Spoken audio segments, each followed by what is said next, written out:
c'est pour faire une deuxième suite à ma vidéo. Celle-là, je vais pas forcément la garder longtemps. Donc j'ai vu, il y a des petits dislikes et autres, mais ma vidéo, elle n'est pas faite pour ça. La vidéo, ce que je contiens, je pense qu'elle contient la vérité. Et donc je vais vous faire un parallèle, parce que si vous me contredisez, vous connaissez pas la Sunna ou autre, en fait, ça sert à rien de venir mettre des dislikes ou je ne sais pas.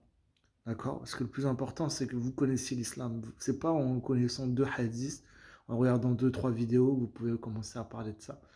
Là, quand j'ai lu la première fois de ma vie l'Apocalypse, au début, c'est un livre qui est très effrayant. On ne peut pas forcément comprendre. On va chercher des symboles, on va se dire, ah, mais l'aigle, c'est le symbole des États-Unis, l'aigle, c'est ci. C'est pas forcément comme ça qu'on prend les choses. Il y a des choses qui peuvent aussi peut-être venir par révélation, mes frères et sœurs. Et ce que je vais vous partager, c'est que pour moi, comme je vous l'ai dit, le Mahdi et Aïssa, ce sont les deux bêtes décrites dans l'Apocalypse. Parce que la Bible a été écrite avant le Coran. Et dans la Bible, quand Jésus nous parle de la fin des temps, il nous dit ce qui va arriver, il nous dit, prenez garde, car plusieurs viendront en mon nom, en disant c'est moi qui suis le Messie.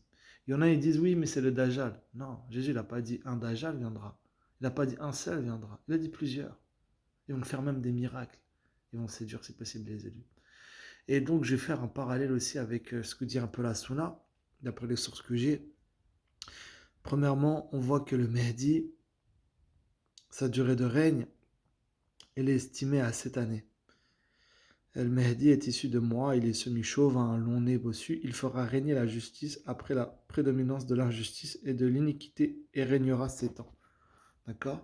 Pour l'année de règne, moi je ne suis pas un expert en année de règne. D'accord? Je ne vais pas me présenter ici en homme honnête si je vous dis que je suis un spécialiste. Non. Par exemple, quand vous regardez les sources même chrétiennes, l'année de règne de l'Antéchrist est de combien? Vous ne le savez pas, l'Antéchrist est une personne en fait qui dominera sur le monde entier. Ça sera après l'enlèvement de l'Église et il dominera pendant 7 ans. Et ça sera Donc, l'année de règne de l'Antéchrist, par les évangéliques, sur plusieurs évangéliques, affirment que c'est cette année. Quand on voit dans la Sunna, l'année du règne du Mahdi, du héros, de celui qu'on attend, elle est de combien? Il régnera 7 ans. Et c'est rapporté par Abu Daoud. Il y a des divergences sur les années, mais il y a un imam Anna, je crois, qui rapporte lui en moyenne c'est 7 ans. D'accord? Donc là, on voit déjà une première similitude. Deuxième similitude qu'on voit dans l'Apocalypse, c'est que la bête, elle va venir, ouais. Mais il n'y a pas que lui. L'antéchrist, il n'y en a pas un seul. Il y a plusieurs antéchrists. Et la Bible, quand elle te parle de l'Apocalypse, elle te parle de comme plusieurs personnes qui vont venir. Elle ne te parle d'une, elle te parle d'une personne, mais de deux, une deuxième personne qui semble être appelée le faux prophète. Aïssa dans le Coran est un prophète. Il n'est pas le fils de Dieu, on est d'accord. Donc c'est un prophète. Nous, la Bible, elle appelle une personne qui va venir le faux prophète, un faux prophète. Donc on ne dit pas que Jésus qui va venir dans l'islam, c'est le fils de Dieu. Non, c'est un prophète. Mais la Bible, regardez ce qu'elle dit dans l'Apocalypse, que doit venir à la fin des temps qui? Un faux prophète qui va venir après la première bête. Comprenez-vous? Et la première bête pour moi, c'est qui? C'est l'antéchrist. Le faux prophète, c'est qui? C'est Isa, c'est Jésus. Il a été écrit. Regardez comment il est décrit, cette deuxième bête. La deuxième bête qui doit venir, elle est décrite comme celle-là. Euh, au verset 11. Puis je vis monter de la terre une autre bête. Donc la première bête pour moi qui est le Mahdi. La deuxième bête c'est qui? Dans l'islam on sait que le Mahdi il arrive en premier et ensuite vient Isa. Et regardez ici. Puis je vais monter de la terre une autre bête. Donc pour moi qui est Isa, elle avait deux cornes semblables à celles d'un agneau et qui parlait comme un dragon. Elle va ressembler possiblement pour moi à Isa, à Jésus, l'agneau. Mais il va parler comme le shaitan. Il va dire qu'il n'a pas été crucifié. Il va dire qu'il n'a pas été le fils de Dieu. Il va nier les choses de la divinité du Seigneur. Tout comme le fait le Coran. Le Coran qui même sur le fait qu'il veut créer une nouvelle religion, le Coran est antichrist. L'islam est antichrist. Regardez les musulmans, ils vous parlent de Jésus, ils ont presque du dégoût dans la bouche. Et ils vous disent on aime Jésus, on le respecte, c'est un grand prophète. C'est pas vrai. Parce que si tu crois Jésus qui il est, ben, tu peux pas dire ça. Tu peux pas dire que c'est un simple prophète, c'est un simple si, c'est un messager. Et même, tu peux croire cela, il n'y a pas de problème. Mais de croire que celui que tu crois dans l'islam est un vrai messager, tu n'as pas honte, mon frère, quand tu lis les sources islamiques, la sunna, un homme qui découpe les membres, une jambe à gauche, un bras à droite, qui arrache les yeux des gens, un prophète saint de Dieu, et on dit c'est un exemple pour l'humanité. Nous, quand Moïse il a tué un Égyptien, on n'a pas dit c'était un exemple. On n'a pas dit c'était un exemple. C'est pas Dieu qui lui a dit va tuer. Il a fait cela. Par exemple, quand David aussi, il a commis un adultère, c'est pas Dieu qui lui dit va commettre un adultère. Il a dit, David, après ça, j'ai péché contre Dieu. Il s'en est voulu, il a demandé pardon. Mais c'est pas la Bible qui nous dit que Dieu lui dit de faire ça. Tandis que le Coran, c'est obéissez à Allah et à Mohammed. Il ne te dit pas obéissez jusqu'à Dieu, c'est tout. Non, obéissez à Allah et à Mohammed. Il faut lui obéir. Et cet homme, regardez ses agissements. On reconnaît l'arbre à son fruit. Bon, c'était une petite parenthèse, mais on voit ici qu'il y a quand même deux similitudes aussi assez étranges. Donc il y a une deuxième bête. Elle opérait de grands prodiges jusqu'à faire descendre le feu du ciel. C'est pas dans l'islam, il y en a, ils te disent oui, mais le Jésus du Coran, il va faire fondre le Dajjal. On voit ici dans la Bible, il y a marqué, il fera descendre le feu du ciel à la vue de tous les hommes. Elle séduisait les habitants de la terre par les prodiges qu'elle lui était donné d'opérer en présence de la bête. Donc pour moi, en présence du Mahdi, il va faire des miracles, il va faire descendre le feu du ciel, ce Jésus-là. Il va être un musulman, il va faire des choses de fou. Il va dire aux habitants de la terre de faire une image de la bête qui avait la blessure de l'épée et qui vivait. Possiblement, Mahdi, il y aura une attaque qui va être menée contre lui, mais il va sortir vivant. C'est comme le dit la Sunna. C'est comme le dit la Sunna.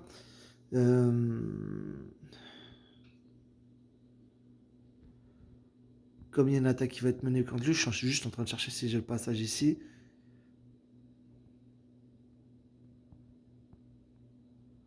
Je n'ai pas le passage, mais si vous lisez dans la Sunna, effectivement, il y aura une attaque qui va être menée contre lui, mais il va être victorieux. D'accord? Il sera victorieux. Et ça semble le représenter, comme je vous ai montré à plusieurs reprises ces images, je dois vous saouler avec ça, mais c'est celle-là. C'est qu'il y aura une attaque qui va être menée contre lui, effectivement. Pour moi, c'est celle-là. Il va peut-être être blessé comme à mort.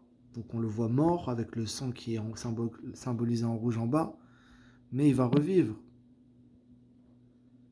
Il va renaître. C'est ce que le tableau est continu. C'est un arc-en-ciel qui était en continu, c'est ça. Et pour moi, je vous ai dit, c'est le symbole de l'islam. Le vert, le sabre arabe, il a un masque à gaz et autres, mais c'est des armes de guerre. On dirait que c'est un arabe. Et hier, il fait quoi? Il persécute ce qui est une colombe, parce qu'il semble être le symbole du christianisme. On dirait une sorte de minaret ou quelque chose. Ça ressemble à un endroit comme à Jérusalem, ou je ne sais pas. Et donc, voilà, c'est quelque chose qu'il faut méditer.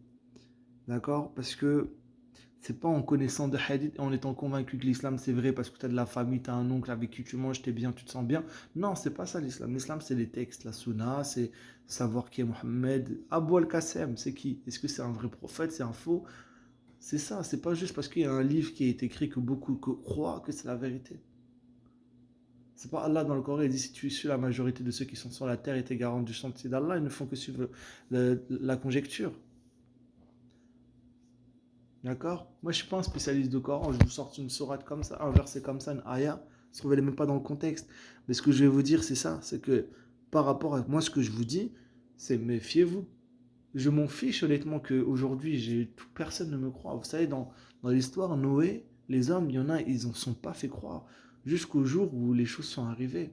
Par exemple, vous avez vu le docteur qui a dit qu'il faut se laver les mains, etc., qui a découvert qu'il fallait se laver les mains, on l'a pris pour un fou à l'époque, dans les années je sais pas combien. On lui a dit arrête, t'es fou et tout, ils l'ont interné. Il a fini dans un asile psychiatrique. Aujourd'hui, se laver les mains, c'est une évidence dans le domaine de la santé, même dans la vie de courante. Parce qu'il y a des choses que peut-être, c'est vrai ce que je vous dis. Donc, on voit il a une blessure de la bête qui vivait. Donc, pour moi, ça, c'est le Mahdi. Et de deux, il y avait autre chose.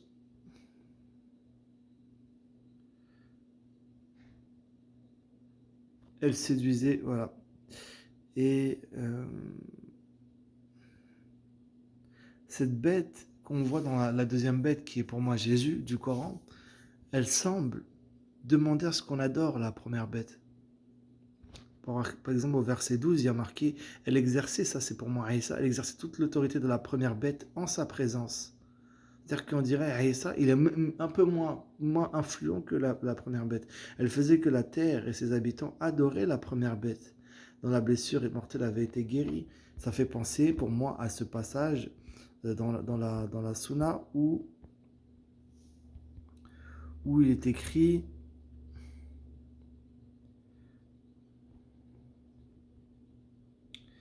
Jésus descendra et leur émir leur dira viens diriger notre prière. Donc Zarmal Mehdi va lui dire à Jésus viens diriger la prière.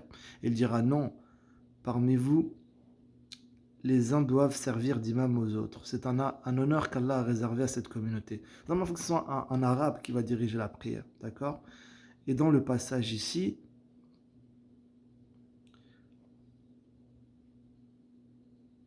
elle exerçait toute l'autorité de la première bête en sa présence.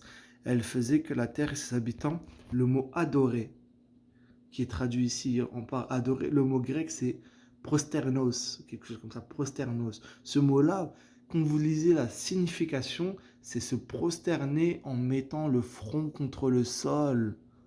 C'est ce que faisaient comme les Perses, c'est se prosterner en s'allongeant et que le front touche le sol. C'est se prosterner.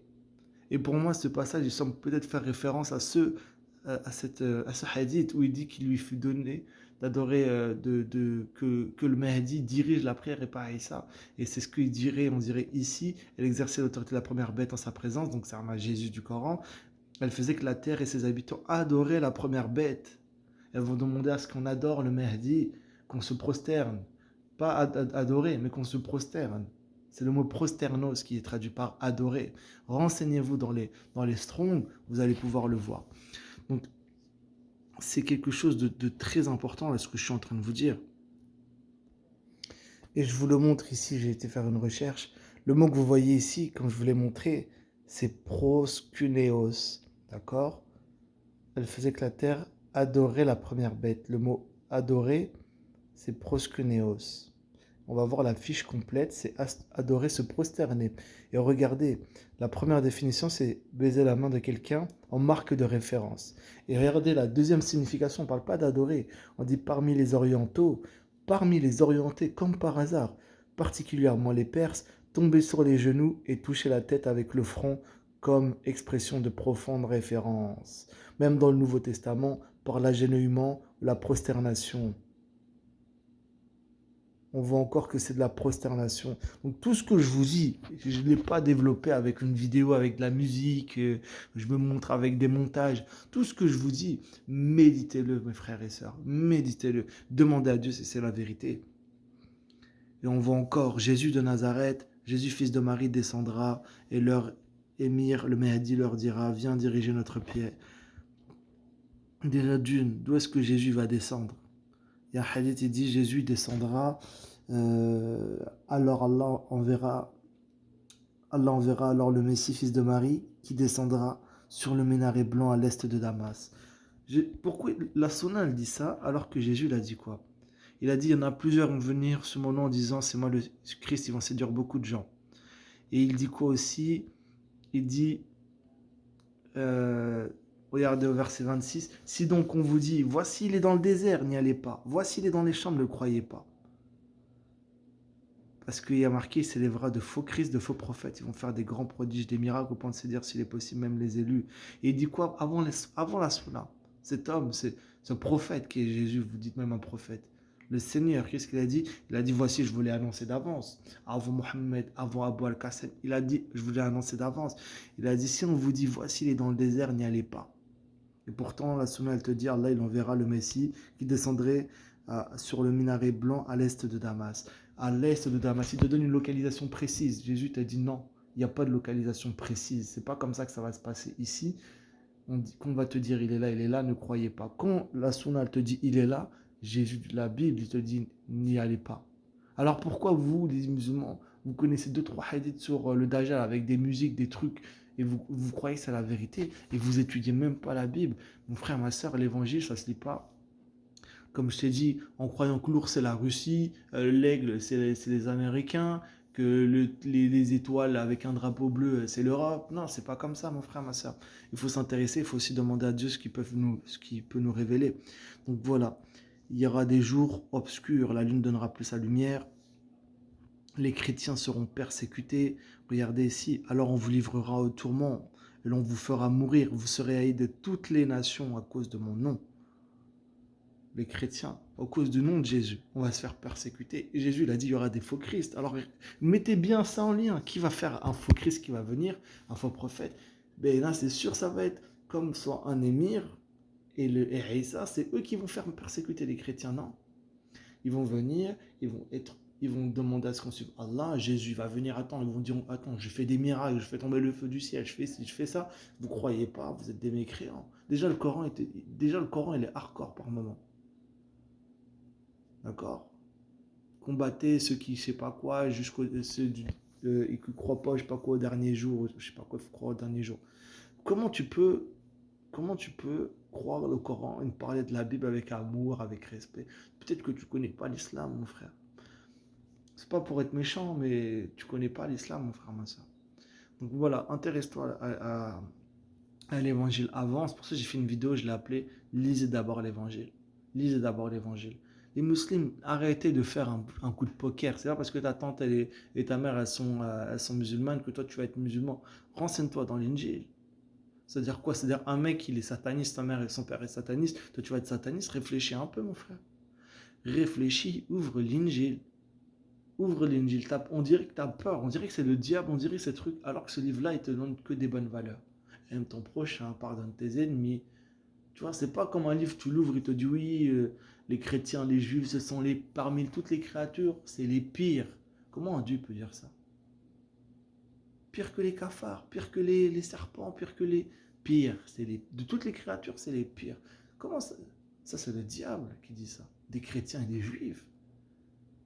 Pour qui le Seigneur, il a dit, aime ton prochain, qui suit ce que dit Jésus, c'est les pires des créatures. Mais tu ne te poses pas une question, mon frère. Et ils sont là, oui, on aime les musulmans, on aime les chrétiens, on aime... Ce sont les pires des créatures, non? Pourquoi tu dis que j'aime les chrétiens, j'aime les musulmans, je crois en Jésus, je crois... Non. Avec tout ce que je vous ai donné, mes frères. Et là, on a regardé juste un peu. Moi, je vous invite vraiment à regarder une vidéo, je l'ai faite, c'est... je sais plus son nom, mais j'ai fait des vidéos par rapport à ça. Croyez bien que si je fais des vidéos, moi je suis pas un youtubeur, hein. Si je prends le temps de faire des vidéos, c'est possiblement que si je le fais pas, peut-être que je m'en voudrais quand je serai mort et peut-être que Dieu me dira, hé, tu savais au fond de ton cœur certaines choses, pourquoi tu l'as pas partagé au plus grand nombre? Alors moi, je suis pas un youtubeur, je suis pas, mais je le fais, je prends le temps de le faire, mes frères et sœurs. Donc, on s'en fiche des dislikes, vous m'aimez pas, vous aimez pas ce que je dis, mais réfléchissez à ce que je dis. D'accord? On a vu Matthieu, l'évangile de Matthieu, chapitre 24. On a vu l'Apocalypse, chapitre 13. D'accord? Moi, tout ce qui est symbolique et autre, on a regardé même le grec. On a vu que ça parle de prosternation. Ça ressemble au passage où on dit, hey, le Mahdi, il demande à Jésus de diriger la prière. Et Jésus lui dit, non, que c'est toi qui diriges la prière. Et que le passage dans l'Apocalypse, euh, il dit que pour moi, ce qui est ce Jésus, exerçait toute l'autorité de la première bête en sa présence, elle faisait que la terre et ses habitants se prosternaient. Prosterno, c'est le mot qu'on a vu. La première bête dans la blessure mortelle avait été guérie. Possiblement elle, blessée, qui va diriger la prière. On a vu. Pour moi, c'est de l'aéroport aussi de Denver, ça c'est un parallèle. À la rigueur, ça, je peux me dire, je me trompe. C'est mon interprétation pour ça. Mais j'en suis même convaincu de ça. C'est le symbolique de la fin. Pour moi, ils ont choisi très bien. L'aéroport de Denver, il comporte beaucoup de symboles maçonniques. On voit que, regardez, il a un sabre arabe, il est vêtu de vert, il est vêtu comme un héros de guerre. On voit qu'il est comme une attaque, premièrement, qui avait été menée contre lui. On dirait qu'il est mort, et là, on le revoit revivre. Et il fait quoi? Il persécute qui? Une colombe. Et c'est pas la Bible qui te dit euh, on vous fera persécuter, on vous livrera à la persécution, etc. Ça veut dire quoi ce passage? Je veux dire quoi? Si c'est lui, c'est le Mahdi. Si lui, c'est le Mahdi, et que la colombe, si c'est les chrétiens, c'est-à-dire qu'il va faire persécuter les chrétiens. Et regardez, elle les persécute quoi? Avec une éponge, avec un sabre. Avec un sabre arabe. Qu'est-ce que dans tous les aéroports aux États-Unis, ils mettent un mec en vert, vêtu de vert, la couleur préférée du prophète, non? Ou la couleur de l'islam? Bref, on ne sait pas. Mais vêtu de vert avec un sabre arabe, en train de persécuter une colombe, et vous êtes là à dire oui, le Mahdi, nanani, nanana, c'est lui qui va nous sauver. Le Mahdi, pour moi, c'est la franc-maçonnerie qui vous l'a mis en place. C'est la franc-maçonnerie. Regardez le mouvement des Shriners. Vous savez voir, c'est des symboles maçonniques. Dessus, il y a la même épée qui est là.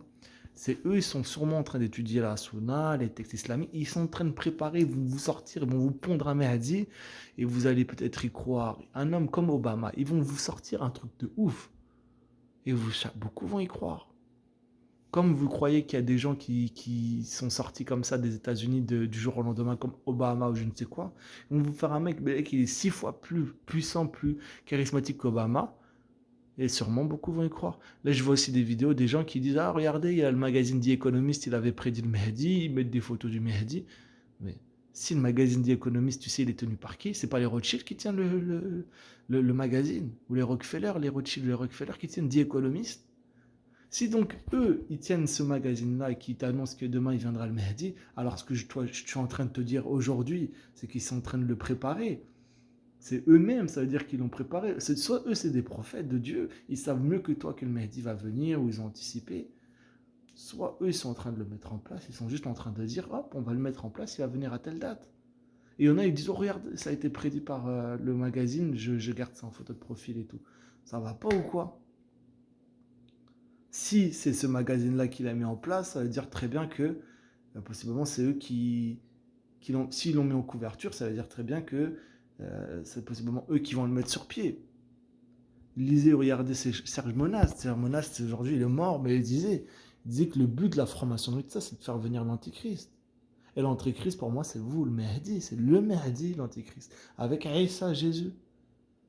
Avec tout ce qui va en suivre, la pierre noire, les miracles, la nanani, une voix dans le ciel, Allah, patati, ça va être l'enfer. L'enfer sur terre. Ça va être l'oppression, l'ambiance du shaitan. Et vous allez dire: c'est l'islam, on va faire ci, on va tuer, on va faire ça, on va tuer les mécréants, on va faire ça. Les chrétiens, on peut tuer nous aussi. On peut tuer. Qu'est-ce qui nous empêche d'acheter des armes, de se défendre et autres? Mais le but est spirituel ici. Jésus l'a dit, il a dit une chose enfin, l'Apocalypse, elle dit une chose.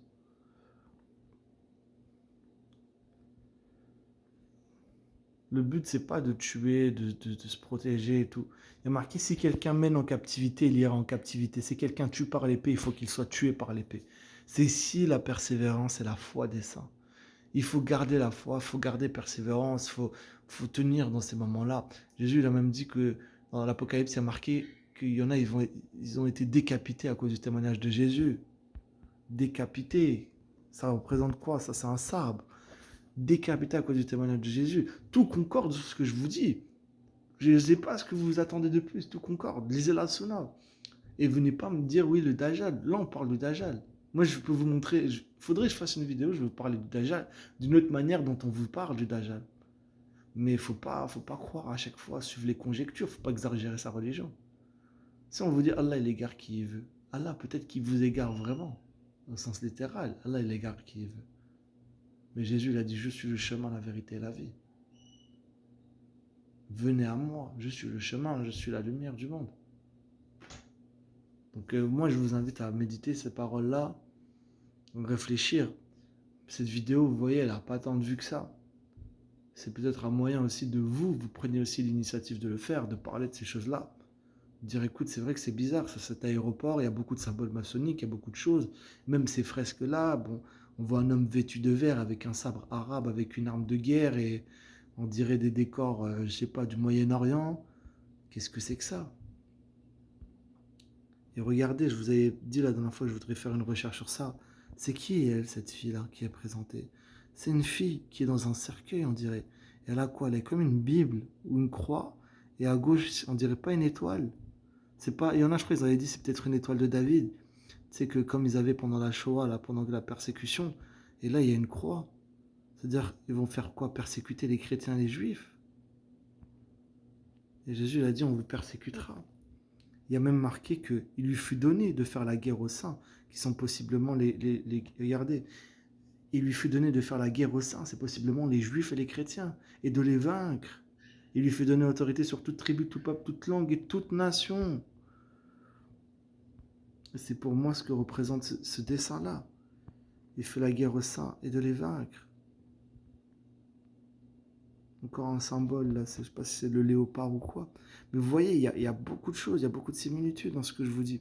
Et ce tableau, il fait que conforter ce que je suis en train de vous raconter. C'est pas Obama qui va être l'antichrist. C'est pas Jésus juif comme ça qui va être l'antichrist. Renseignez-vous sur les probabilités, sur ce que les prophéties qu'avait annoncé Mohammed. Regardez si les prophéties se sont accomplies. Regardez, Jésus l'a dit, il ne restera pas pierre sur pierre du temple qui ne soit renversé. Ça fait 2000 ans, depuis que Jésus est parti. Depuis que Jésus est parti, le temple il est plus là. C'est pas un signe de ouf, c'est pas quelque chose d'incroyable. Le temple de Salomon, le temple de Cyrus, je crois. C'est pas quelque chose de fou qu'il avait construit Cyrus. Il est plus là. Les Juifs, ils te disent, ça fait 2000 ans. Comme par hasard, quelques temps après le Messie. Quand Jésus il a dit, détruisez ce temple et je vais le rebâtir, Jésus, il était le temple de Dieu, non. Et bim, dès qu'il a fait le sacrifice, bim, le temple, il a été détruit. Il n'y a plus de sacrifice jusqu'à aujourd'hui. Et les gens, oui, Jésus, c'est un prophète. Jésus, c'est un prophète.